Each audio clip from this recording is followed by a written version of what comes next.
we approach 2026, do you think that it's going to be a good year or a bad year? Because if you're a billionaire, you might be betting that the world's probably going to end. Even though this article is a year old, it's amazing how much the sales of nuclear bunkers have actually increased over the last year, with the forecast set to grow even more by millions. You can see here it's not gone completely unreported. There's a rising demand for nuclear bunkers. So the thing is that since the 90s, there's been a consistent amount of apocalyptic movies that have come out. And those range from the absurd, like 2012, that came out around 2012, to zombie movies, to Independence Day, etc. But increasingly, those movies have been getting realistic. And that culminated this year with the movie A House of Dynamite, about a very realistic scenario in which a nuclear apocalypse kicks off. So these are fears that we definitely all share, but we don't really deal with them the same. If you're like you or me, you just continue to live your life and really hope that something doesn't happen. But if you're a billionaire, you buy a private island.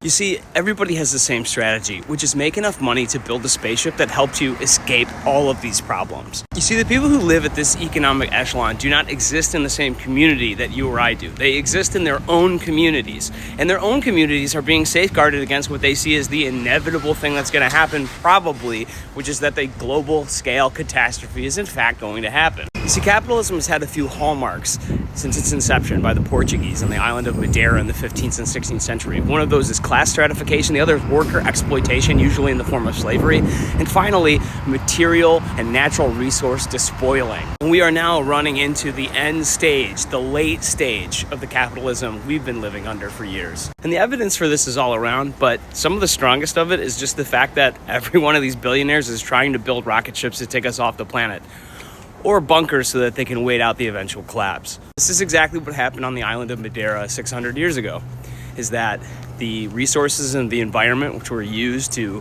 farm sugarcane were eventually completely used up. And the Portuguese just left.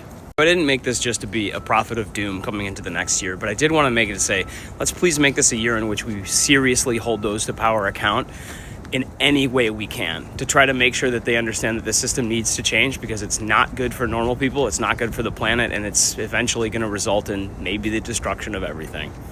Happy New Year.